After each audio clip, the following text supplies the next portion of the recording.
વિધાનસભાની અંદર ગુજરાત સરકારે એક જાહેરાત કરી છે કે ગુજરાત સરકાર લગ્ન નોંધણી અધિનિયમની અંદર સુધારો કરવા જઈ રહી છે અને આ સુધારો કરવા માટે એણે ગુજરાતની તમામ જનતા પાસેથી સૂચન અથવા વાંધાઓ માગ્યા છે।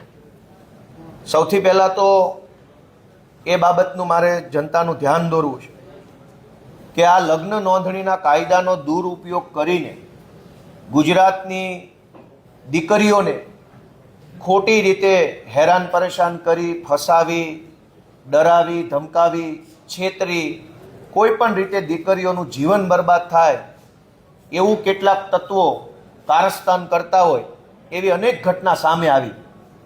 વારંવાર એવી ઘટનાઓ સામે આવી કે દીકરીઓને ફસાવવામાં આવી, દીકરીઓને છેતરવામાં આવી, દીકરીઓને ડરાવવામાં આવી અને આ ડર, લોભ, લાલચ કે છેતરપિંડી કરી કાયદાની આટીઘૂંટીનો દુરુપયોગ કરી આવારા તત્વોએ દીકરીઓની જિંદગી બરબાદ કરવાનું કામ કર્યું।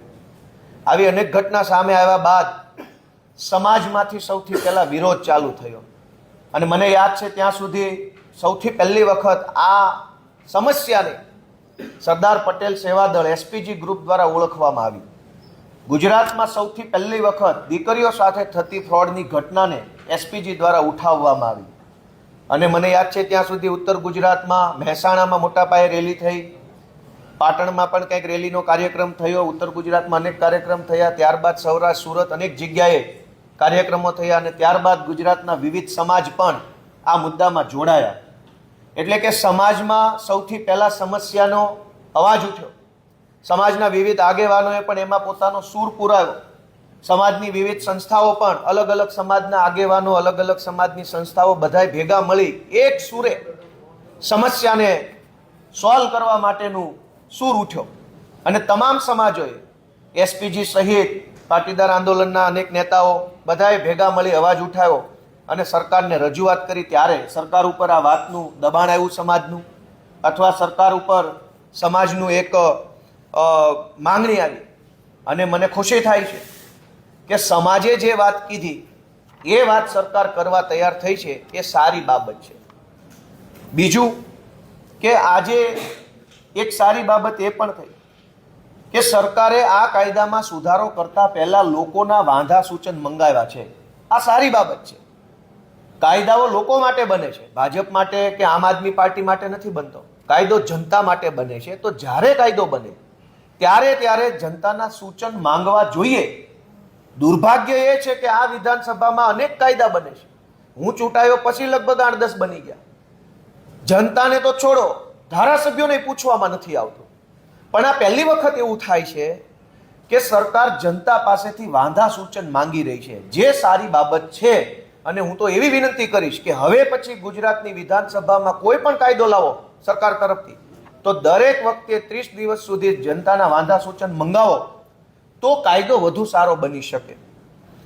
આજે મારે ખુશી સાથે કહેવું છે કે સરકાર જ્યારે કાયદામાં સુધારો કરવા સંમત થયા છે, લોકોના વાંધા સૂચન મંગાવવાનું ચાલુ કર્યું છે, ત્યારે સરકાર દરેક ધારાસભ્યોને એક ગ્રુપ મિટિંગ બોલાવે અને ધારાસભ્યો પાસેથી સૂચન મેળવવા માટેની એક મેગા મિટિંગનું આયોજન સરકારના નેતૃત્વમાં કરવું જોઈએ, કેમ કે ધારાસભ્યો જનતાના પ્રતિનિધિ છે।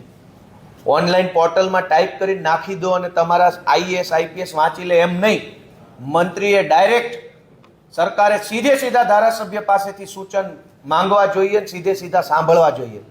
આ પોર્ટલ ઉપર તો જનતા, સમાજના આગેવાનો, સંસ્થાઓ સૂચન મૂકશે, પણ ધારાસભ્યને એવો અધિકાર હોવો જોઈએ કે સીધા ફેસ ટુ ફેસ મંત્રી અને મુખ્યમંત્રીને સૂચન આપી શકે કે આ લગ્ન નોંધણી સુધારામાં શું કરવું જોઈએ।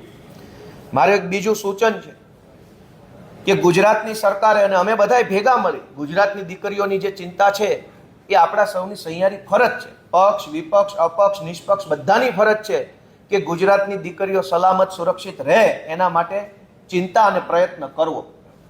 પણ વાત માત્ર સિલેક્ટિવ ન હોવી જોઈએ। કોઈ સલીમ નામનો વ્યક્તિ સુરેશ બનીને દીકરીને ભોળવે એ સદંતર ખોટું છે, એ ગુનો છે, અપરાધ છે અને સજા થવી જોઈએ।